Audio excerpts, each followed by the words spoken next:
जय भोलेनाथ दोस्तों। कल के अध्याय में हमने श्रावण मास में आने वाली पूर्णिमा के व्रत का विधान और रक्षाबंधन क्यों मनाया जाता है इस विधान को जाना।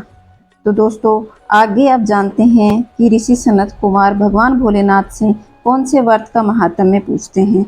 तो चलिए अब शुरू करते हैं श्रावण महात्म्य का अध्याय 22। ईश्वर बोले, हे मुनिश्रेष्ठ, श्रावण मास के कृष्ण पक्ष की चतुर्थी तिथि के दिन सभी मनोकामनाओं को पूर्ण करने वाला तथा संकट हरण नामक व्रत करना चाहिए। ऋषि सनत कुमार बोले, किस विधि से यह व्रत किया जाता है, इस व्रत में क्या करना चाहिए और किस देवता का पूजन करना चाहिए और इसका उद्यापन कब करना चाहिए, यह मुझे आप विस्तार पूर्वक बताइए। ईश्वर बोले, चतुर्थी के दिन प्रातः काल उठकर स्नान आदि से निवृत्त होकर शुभ व्रत को धारण करना चाहिए और उसका संकल्प लेना चाहिए कि हे देवेश, आज मैं चंद्रमा के उदय होने तक निराहार रहूंगा और रात्रि में आपकी पूजा करके ही भोजन करूंगा। संकट से मेरा उद्धार कीजिए। हे ब्रह्मपुत्र, इस प्रकार संकल्प करके शुभ काले तिलों से युक्त जल से स्नान करके समस्त अविघ्न कृत्य संपन्न करके बाद में गणपति की पूजा करनी चाहिए। बुद्धिमान को चाहिए कि वह 3 मासे या और इससे अधिक या कम जितना भी स्वर्ण हो उसकी प्रतिमा बनाए। सोने की ना हो तो चांदी या तांबे की प्रतिमा सुख पूर्वक बनाए। यदि निर्धन हो तो वह मिट्टी की शुभ प्रतिमा बना ले और ऐसा करने से उसके सभी कार्य फलदायी होते हैं। उसके बाद रम्य अष्टदल कमल पर जल से पूर्ण तथा वस्त्र युक्त कलश स्थापित करें। उसके बाद एक पात्र में चावल भरकर उसके ऊपर रखें और वेदी तथा तांत्रिक मंत्रों के द्वारा 16 उपचारों से देवता की पूजा करनी चाहिए। हे विप्र, तिल युक्त 10 उत्तम मोदक बनाएं, उनमें से 5 मोदक देवता को अर्पित करें और 5 मोदक ब्राह्मण को प्रदान करें। भक्ति भाव से उस विप्र की देवता की भांति पूजा करें और यथा दक्षिणा देकर के उन्हें प्रसन्न करें। हे विप्रवरी, मैं आपको नमस्कार करता हूँ। हे देव, मैं आपको फल तथा दक्षिणा से युक्त 5 मोदक प्रदान कर रहा हूँ।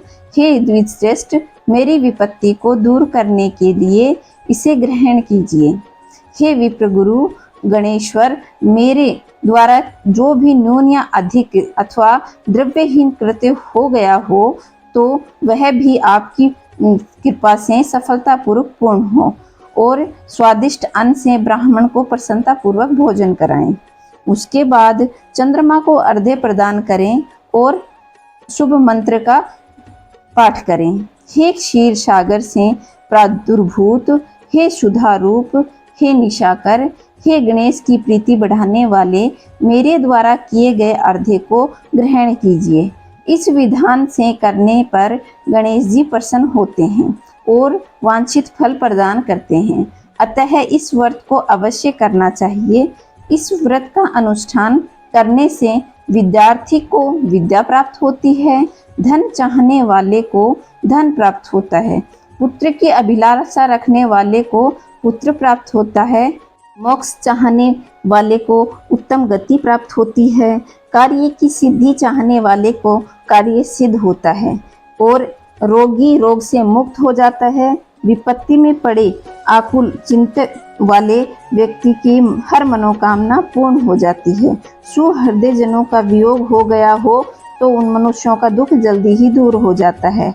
यह व्रत मनुष्य के सभी कष्टों का निवारण करने वाला है, उन्हें सभी अभीष्ट फल प्रदान करने वाला तथा पुत्र पौत्र आदि देने वाला और सभी प्रकार की संपत्ति प्रदान करने वाला है। ओम नमो हेरंबाय मद मोदिताय संकष्टस्य निवारणाय स्वाहा को बोलना चाहिए। बुद्धिमान मनुष्य को चाहिए कि इंद्र आदि लोकपालों की सभी दिशाओं से पूजा करे। अब मैं मोदक की दूसरी विधि आपको बताता हूँ। पके हुए मूंग तथा तिलों से युक्त घी में पकाए गए गरी के छोटे छोटे टुकड़ों से मिश्रित मोदक गणेश जी को अर्पित करें और इसके बाद दुर्वा के अंकुर लेकर के इन नाम पदों को पृथक पृथक गणेश जी की पूजा करनी चाहिए। अब मैं उन नामों को आपको बताता हूँ। हे गणाधिपति, हे उमापुत्र, हे अग्निनाशक, हे एकदंत, हे ईभवक्त्र, हे मूषक वाहन, हे विनायक, हे ईशपुत्र, हे सर्वसिद्धि प्रदाता, हे विघ्नराज, हे स्कंद गुरो, हे सर्व संकट नाशक, हे लंबोदर, हे गणाध्यक्ष, हे गौर्य गमल संभव, हे धूमकेतो, हे भालचंद्र, हे सिंदूर सुरामर्दनम, हे विद्या निदान, हे विकट, हे शूर्पकर्ण, आपको नमस्कार। इस प्रकार इन 21 नामों से गणेश जी की पूजा करें। इसके बाद भक्ति से नम्र होकर प्रसन्न बुद्धि से गणेश देवता से इस प्रकार प्रार्थना करें। हे विघ्नराज, आपको नमस्कार। हे उमापुत्र, हे अग्नाशक, जिस उद्देश्य से मैंने यथाशक्ति आपका पूजन किया है, उससे प्रसन्न होकर शीघ्र ही मेरे हृदय स्थिति मनोरथ को पूर्ण कीजिए। हे प्रभु, मेरे समक्ष उपस्थित विविध प्रकार के समस्त विघ्नों का नाश कीजिए। मैं यहाँ सभी कार्य आपकी ही कृपा से करता हूँ। मेरे शत्रुओं की बुद्धि का नाश कीजिए तथा मित्रों की उन्नति कीजिए। इसके बाद 108 आहुति दे करके होम करें। उसके बाद व्रत की संपूर्णता के लिए मोदकों का वायना निकालें। इस समय है यह कहें, गणेश जी की प्रसन्नता के लिए मैंने 7 लड्डुओं तथा 7 मोदकों का वायन फल सहित ब्राह्मण को प्रदान कर रहा हूँ। तदंतर हे सतम पुण्यदायिनी कथा सुनकर इस मंत्र के द्वारा 5 बार अर्घ्य चंद्रमा को प्रदान करें। क्षीर सागर से उत्पन्न तथा अत्रि गोत्र में उत्पन्न हे चंद्र, रोहिणी सहित आप मेरे द्वारा प्रदत्त अर्घ्य को स्वीकार करें। उसके बाद अपने अपराध के लिए देवता से क्षमा प्रार्थना करें।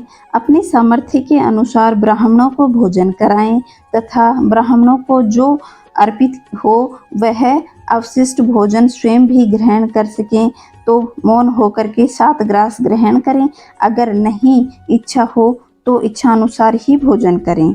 इसी प्रकार 3 मास तथा 4 मास तक विधान पूर्वक इस व्रत को करें। उसके बाद बुद्धिमान को 5वें महीने में इसका उद्यापन करना चाहिए। उद्यापन के लिए गणेश जी की सोने की, चांदी की, तांबे की जो श्रद्धा अनुसार गणेश प्रतिमा हो वह बनानी चाहिए। उसके बाद संपन्न मनुष्य पूर्वोक्त विधान से चंदन, सुगंधित द्रव्य और अनेक प्रकार के सुंदर पुष्पों से पूजा करनी चाहिए और एकाग्रचित होकर नारियल फल से अर्घ्य प्रदान करना चाहिए।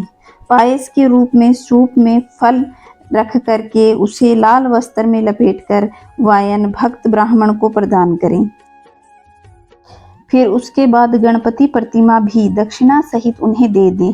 व्रत की पूर्णता के लिए 1 आढ़क तिल का दान करें।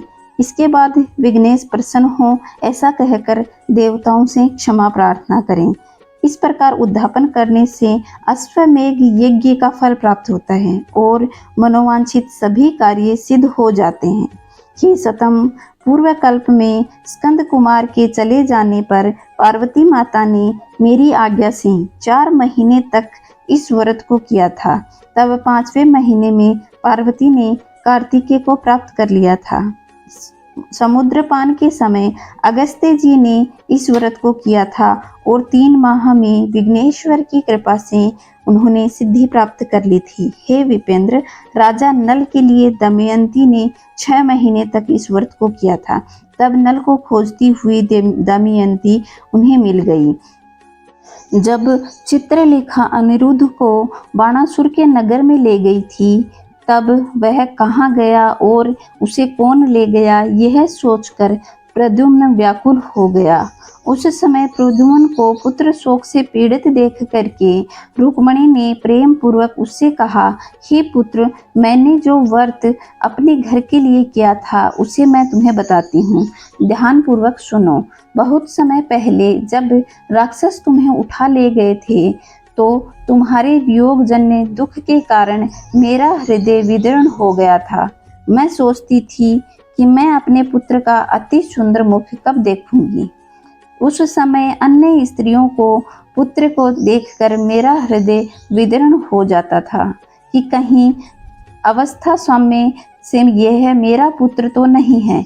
इसी चिंता में आकुल हुए मेरे अनेक वर्ष व्यतीत हुए। तब देवयोग से लोमस मुनि मेरे घर आए। उन्होंने सभी चिंताओं को दूर करने वाला संकष्ट चतुर्थी व्रत मुझे विधि पूर्वक बताया था और मैंने 4 महीने तक इसे किया। उसी से सम्रासुर को युद्ध में मारकर आ गए। अतः हे पुत्र, इस व्रत की विधि जानकर तुम भी इसे करो, उससे तुम्हें तुम्हारा पुत्र मिल जाएगा। हे विप्र, प्रद्युम्न ने भी यह व्रत करके गणेश जी को प्रसन्न किया। तब नारद जी ने उन्हें सुना कि अनिरुद्ध बाणासुर के नगर में है। इसके बाद बाणासुर के नगर जाकर उसे अत्यंत भीषण युद्ध करके और संग्राम में शिव सहित बाणासुर को जीत कर पुत्र वधु सहित अनिरुद्ध को प्रद्युम्न घर ले आए। हे मुने, इस प्रकार विघ्नेश की प्रसन्नता के लिए यह व्रत किया था। हे सनत कुमार, इस व्रत के समान सभी सिद्धियों को देने वाला इस लोक में और कोई तप, दान और तीर्थ नहीं है। बहुत कहने से क्या लाभ है, इसके तुल्य कार्य सिद्धि करने वाला दूसरा कुछ भी नहीं है। अभक्त, नास्तिक तथा सठ को इस व्रत का उपदेश नहीं देना चाहिए, अपितु पुत्र, शिष्य, श्रद्धालु तथा सतजन को यह उपदेश करना चाहिए। हे विप्र, हे धर्मष्ट, हे विधिनंदन, तुम मेरे प्रिय हो तथा लोकोपार करने वाले हो, अतः मैंने तुम्हें यह व्रत का उपदेश किया है। तो दोस्तों, यह था संकट का हरण करने वाला कृष्ण पक्ष को चतुर्थी तिथि को विघ्न विनाशक गणेश जी के व्रत की विधि, कथा और महात्म्य। दोस्तों, अगर आप लोगों को यह वीडियो पसंद आया हो तो लाइक, शेयर और सब्सक्राइब जरूर करें और कमेंट में जय भोलेनाथ लिखें। अगर आपने मेरे पहले वाले वीडियो नहीं देखे हैं तो ज़रूर देखें, उनका लिंक मैं डिस्क्रिप्शन बॉक्स में दे दूँगी। जय भोलेनाथ दोस्तों।